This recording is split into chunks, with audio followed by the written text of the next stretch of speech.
Bonjour, je suis Delphine Zanelli. Bienvenue dans le podcast L'entreprise de demain, le podcast de tous les bâtisseurs du futur du travail. Celles et ceux qui le vivent, le créent, le questionnent et chaque jour le réinventent.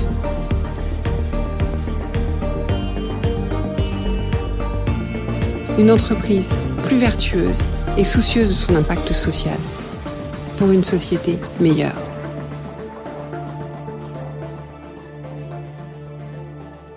Bonjour, bienvenue dans ce nouvel épisode. Alors pour les nouveaux arrivants sur le podcast, puisqu'il y en a pas mal en ce moment, je voudrais me représenter. Je suis Delphine Zanelli, je suis aux commandes de ce podcast depuis 4 ans, podcast que j'ai créé pour comprendre comment les dirigeants d'entreprise conjuguaient impact et performance. Voilà pour les présentations, entrant maintenant dans le vif du sujet. Et le vif du sujet, on reste sur l'entreprise de demain par définition. On m'interroge souvent sur ce qu'est l'entreprise de demain. Et je réponds tout le temps que je sais pas. Parce qu'en fait, est-ce qu'il y aura des managers, pas des managers, elle sera distancielle, pas distancielle, je n'en sais rien. Pourquoi ? Parce qu'avant tout, je crois qu'il y aura comme toujours une grande diversité d'entreprises, chacune évoluant à son rythme, en prenant appui sur sa raison d'être, ses forces, en tenant compte de son histoire et de sa culture. Par contre, je suis assez convaincue que son format sera ouvert, qu'elle favorisera l'intelligence collective dont elle a terriblement besoin pour répondre aux enjeux d'un monde qui évolue très vite. Je suis aussi convaincue que pour se transformer, elle a besoin de prendre appui sur des agents de transformation. Et ces agents, classiquement, on se dit c'est les managers, c'est l'aspect hiérarchique, oui. Mais il y a aussi des agents moins visibles, et pour moi tout aussi importants, qui sont tous ceux qui conduisent les projets, petits ou grands. Et en cela, quelque part, tout le monde est potentiellement un acteur du changement. C'est pour ça que si je pense que les compétences comportementales sont clés pour l'entreprise de demain, je pense que les compétences en gestion de projet le sont particulièrement. Et c'est pour ça qu'aujourd'hui, j'ai le plaisir d'accueillir Keren Deron, qui pilote le Project Management Institute en Europe. Je vous souhaite une bonne écoute.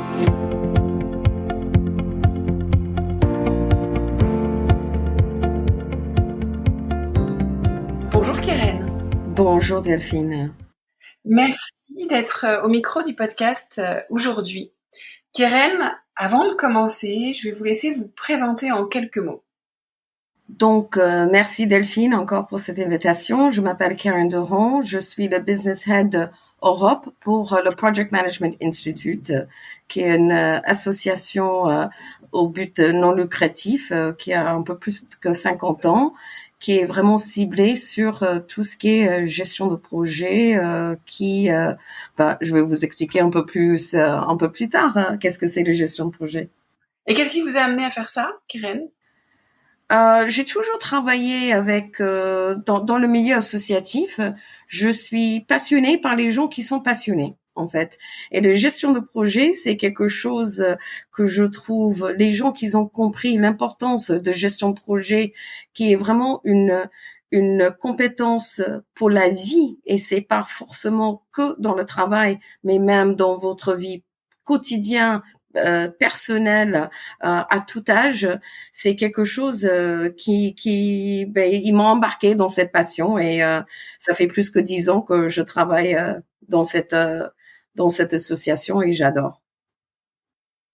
Alors aujourd'hui, j'étais contente de vous avoir au micro du podcast, puisque on voit émerger 2 besoins forts du côté des entreprises et du côté des collaborateurs. Du côté des entreprises, de travailler en transverse, de décloisonner l'entreprise.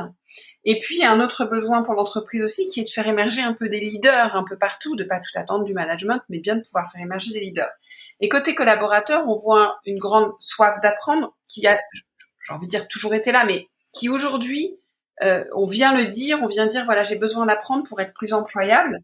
Et on voit aussi qu'ils ont envie d'intégrer des communautés d'apprentissage, j'ai envie de dire, donc des endroits où on va pouvoir apprendre des choses pour demain, donc des choses plutôt sur des compétences transverses, des soft skills, et puis aussi on va pouvoir rejoindre une communauté avec qui on va apprendre. Et donc c'est vrai que quand j'ai entendu parler de PMI, ça faisait assez écho pour moi, c'était une forme de réponse à ces problématiques. Donc j'avais envie de mieux comprendre ce qu'était le Project Management Institute et ce sur quoi vous travaillez pour accompagner tout ça. Oui, donc ces deux axes, c'est des axes justement le Project Management Institute. Il y a l'individu et il y a l'entreprise forcément. Les recherches d'une entreprise, c'est comme on dit en anglais, c'est le bottom line, c'est tout. Mais on peut pas avoir une entreprise sans les individus et les individus ont besoin de l'entreprise. Donc ça travaille vraiment main dans les mains. Si on parle toujours côté professionnel. Pour une entreprise aujourd'hui, que ce soit par rapport à Covid, ce soit le baby boomers qui sont partis à la retraite, il y a tellement de choses aujourd'hui qui sont importantes pour l'entreprise de prendre en compte le travail en équipe, qu'est-ce que c'est la technologie et les parties techniques, mais aussi les parties, vous avez parlé de soft skills, mais moi je dis c'est vraiment hard skills parce que c'est très difficile. Les soft skills sont pas si soft que ça. C'est très très difficile, beaucoup plus facile d'apprendre quelqu'un un chemin technique, mais beaucoup plus difficile pour les gens de acquérir ces compétences d'empathie, d'écoute et tout ça. Donc c'est très très difficile pour une entreprise et c'est pas toujours évident pour un individu de changer sa façon de faire. Donc, le PMI, on travaille avec des entreprises sur tout qui sera le leadership. Vous avez parlé aussi de communauté, très très important. Les futures ou les prochaines générations, ils attendent d'autres choses des entreprises. Une entreprise ou un entretien, j'ai envie de dire aujourd'hui, c'est plus ce que c'était à mon époque. Moi, je prenais ce qu'il y avait à apprendre. J'étais tellement ravie de voir l'entretien. Aujourd'hui, une jeune, c'est autant un recrutement de l'individu vers l'entreprise que l'entreprise vers l'individu. Il faut qu'il y ait un vrai match, que ce soit des valeurs qui sont alignées, le but de l'entreprise et tout ce qui est environnemental. Est-ce qu'on c'est pas qu'on est en train de fabriquer quelque chose, mais est-ce qu'on est en train de le fabriquer dans les manières qui sont adéquates à toutes les problématiques de ce planète aujourd'hui. Le salaire reste toujours quelque chose d'extrêmement important, bien sûr, mais ils ont envie d'avoir un équilibre. Ils n'ont pas envie de travailler de 6 heures du matin jusqu'à 20 heures ou 22 heures le soir. Ils ont envie de voir une famille ou des amis, des vacances, cette liberté et cette souplesse dans l'endroit et les horaires de travail. Et alors, comment est-ce que vous travaillez au sein du PMI pour pouvoir accompagner tout ça en fait? En quoi ça consiste? Qu'est-ce que vous proposez? Mais moi, je vais dire que il y a une structure, il y a une méthodologie, il y a des terminologies qui alignent déjà tout le monde, que ce soit au niveau entreprise ou au niveau individu. On le voit surtout après Covid, que les gens ils travaillent tout seuls chez eux ou en petite communauté, ou ils travaillent globalement avec des fuseaux horaires qui sont différents. Comment gérer tout ça? C'est pas évident et au niveau individu et niveau entreprise. Donc, si ils travaillent déjà sur le même langue de gestion de projet, s'ils comprennent tous qu'est-ce que c'est le but, qu'est-ce que c'est les risques, qu'est-ce que c'est les enjeux, je pense que déjà ils sont sur la même page.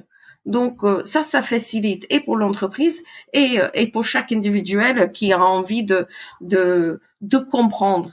C'est plus cette personne qui est à côté de vous qui peut dire tu peux me donner un coup de main sur ça ou tu peux me faire comprendre ça. Il y a un truc que j'ai pas compris.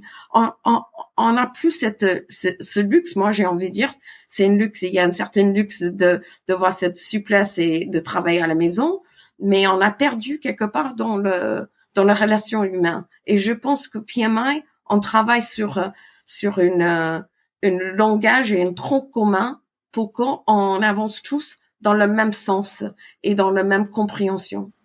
Et est-ce qu'on peut revenir un petit peu à ce que c'est la gestion de projet et à l'enjeu, voilà, reparler de l'enjeu de la gestion de projet dans l'entreprise aujourd'hui? vous avez parlé de l'importance de parler du même langage, voilà, mais peut-être un peu au-delà de ça.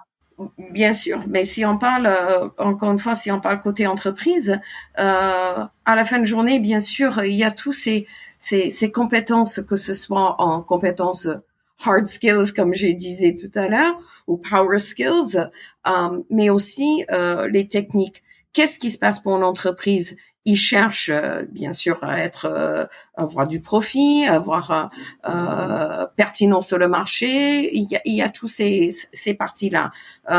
Pour l'entreprise, si ils n'ont pas des gens compétents, qu'ils n'ont pas ces compétences, mais ils vont pas rester pertinents, ils vont pas faire long feu sur le marché. Il faut être dynamique, il faut être agile, il faut avoir une réflexion et pouvoir s'adapter très très rapidement. Avant, il avait Uber, c'était juste les taxis. Maintenant, il y a Uber Eats, il y a Uber Hotel, il y a Uber Tout aujourd'hui. Donc, il faut s'adapter de jour au lendemain. On sait pas ce qui va arriver de jour au lendemain. Donc, le gestion de projet le permet de voir cette méthodologie, comme je disais, pour permettre à prendre en compte tous ces différents trucs, les risques qui sont moi, j'ai parlé souvent, en plus, comme je disais, on est en France, j'ai envie de parler de la cuisine.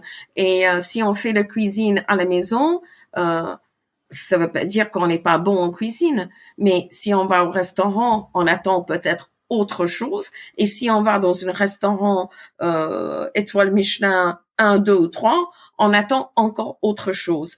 Donc, les certifications formelles de gestion de projet chez PMI est l'équivalent pour moi de cette guide Michelin étoilée. C'est vraiment, vous savez que les personnes est formée, est rodée, a eu des erreurs, a fait plein d'erreurs avant d'arriver où il est ou où elle est aujourd'hui. Et qui veut dire que l'entreprise qui va embaucher quelqu'un qui a eu cette formation, ils savent qu'il peut le mettre les yeux, j'ai envie de dire, les yeux fermés sur un projet qu'ils ont peut-être forcément besoin d'adapter par rapport à l'entreprise, mais la base est extrêmement solide. Et comment est-ce que ça fonctionne, la communauté de PMI? C'est génial. Encore une fois, j'ai disais, c'est des gens qui sont passionnés. Nous avons presque 700 000 adhérents. Nous avons certifié, je sais pas combien de millions, je pense on est dans les 2 millions de personnes dans le monde entier. Nous avons en Europe 46 chapitres, donc c'est comme des petits PMI au côté régional. En France, déjà, il y a un chapitre et 12 branches, donc dans les régions différentes de France, avec 5000 adhérents en tout. Nous avons plus que 14 000 volontaires dans le monde entier qui sont là pour aider les associations et les chapitres à se réunir sur des problématiques, sur des challenges, sur des best practices, comme on dit en anglais, les meilleures façons de faire quelque chose. Et aussi, ces chapitres le permettent de avoir ça dans leur langue, avec le culture, parce que le culture est très très important aussi, avec le culture, et aussi peut-être créer ce genre de famille, parce que pour moi, la communauté, ça fait partie d'une famille que vous êtes en train de créer. Et en France, les 12 branches sont 12 familles, et après, ils se retrouvent chez les grands-parents, on veut dire en vacances d'été, chez le chapitre France. Et c'est vraiment une côté famille pour échanger et s'aider entre eux. Il y a un vrai entraide entre les individuels et les entreprises. Alors, vous m'avez dit quand on préparait l'interview, Keren, vous m'avez dit le futur c'est aujourd'hui. L'idée donc c'est de pouvoir intégrer en fait, enfin voilà, déjà préparer ce qui nous attend demain.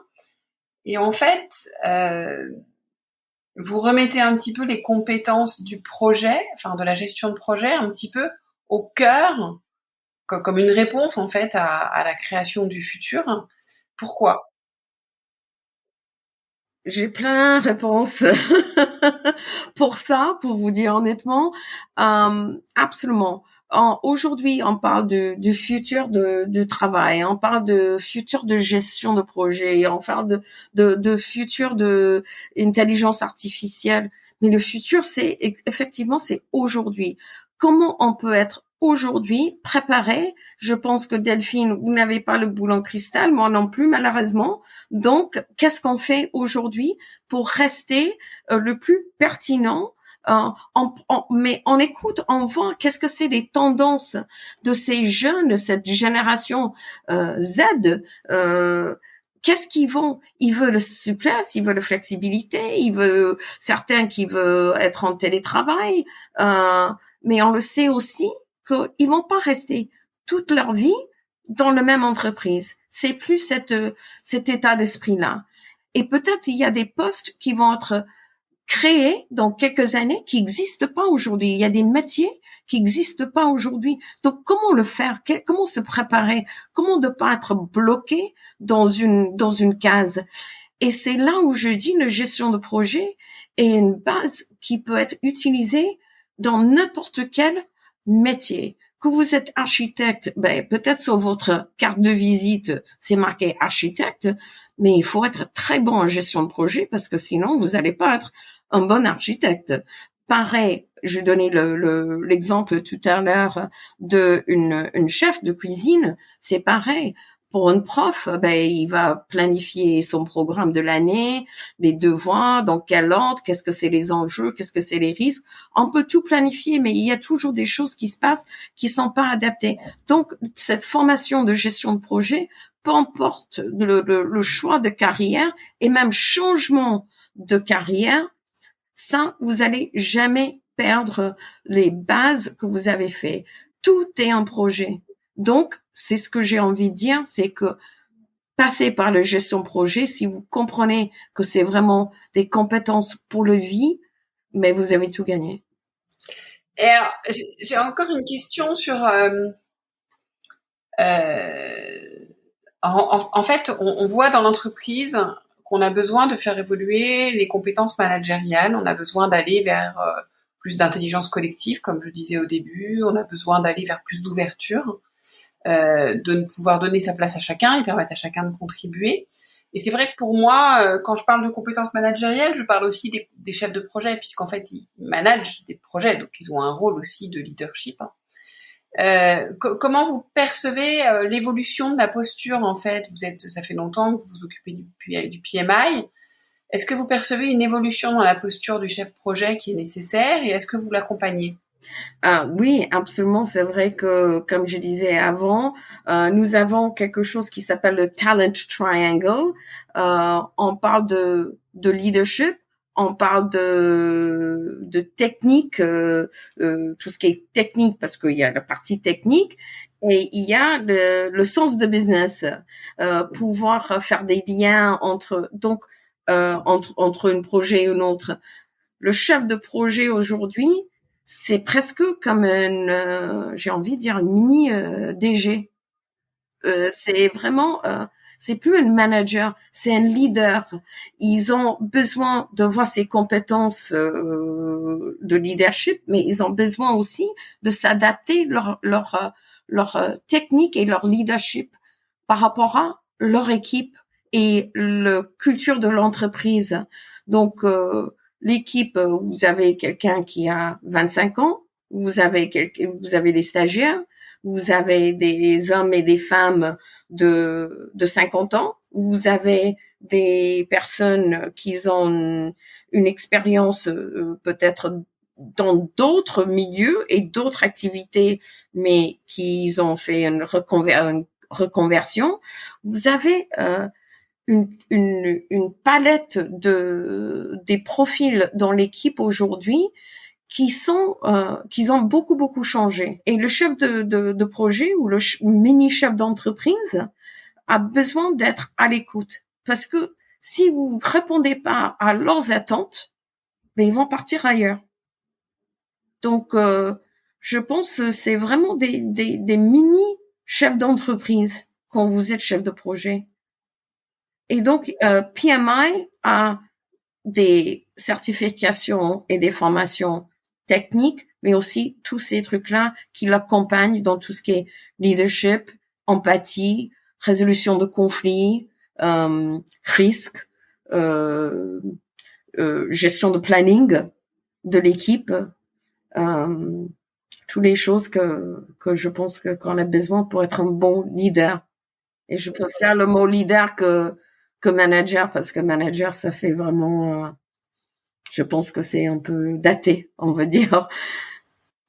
S'il y avait un mot de la fin, comment est-ce que vous avez cette communauté que vous animez au sein de PMI? Comment vous voyez évoluer la réalité de la gestion de projet en entreprise au travers du prisme des personnes qui sont dans PMI en fait? Je pense qu'il y a beaucoup en tant qu'individuel, je pense et j'espère au moins les personnes qui écoutent aujourd'hui ou même avant ont compris l'importance, peu importe si vous êtes jeune ou même moins jeune et que vous savez pas trop ce que vous allez faire, ou même si vous êtes bien ancré dans votre carrière, je pense que le gestion de projet, de formation en gestion de projet peut être que une bonus dans votre façon de regarder des choses et comprendre des choses. Je pense pour l'entreprise, surtout au niveau leadership, si on parle de C-suite, il faut que eux aussi ils comprennent. Moi, je parle beaucoup avec les entreprises de tout ce qui est C-suite, mais aussi les salariés. Ils ont dit, mais nous, on a compris, mais nos managers et nos senior leadership, ils n'ont pas compris l'importance. Et c'est dommage. Donc, si les leaders comprennent que vous êtes en finance, que vous êtes en marketing, que vous êtes dans l'événementiel, il y a absolument chaque personne dans l'entreprise qui peut bénéficier au moins un minimum de formation. Ils n'ont pas besoin de faire les 8 certifications ou 10 certifications on propose, mais déjà une base pour avoir une fondation, des fondamentales de gestion de projet pour que tout le monde, encore une fois, parle le même langage et qu'il y a cette culture d'organisation et maîtrise de chaque chose qu'ils font. Et je pense que les entreprises, ils vont se porter encore mieux dans leur évolution et progrès. Ok, merci beaucoup, Keren. Merci, Delphine. Merci pour votre écoute. J'espère que l'épisode vous a plu. Faites-le moi savoir en laissant des étoiles et des commentaires sur Apple Podcast. Cela me permet de le faire connaître, le podcast, et m'encourage à le poursuivre. Rejoignez-moi également sur le groupe LinkedIn L'Entreprise de demain pour échanger avec d'autres auditeurs, proposer des invités.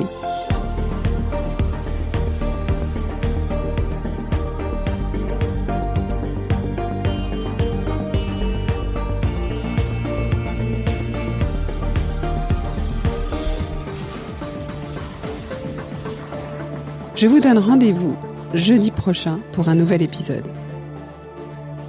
Cette série est produite par Delphine Zanelli et Ose Masterclass. Réalisation sonore Cyril Carillon et au micro Delphine Zanelli.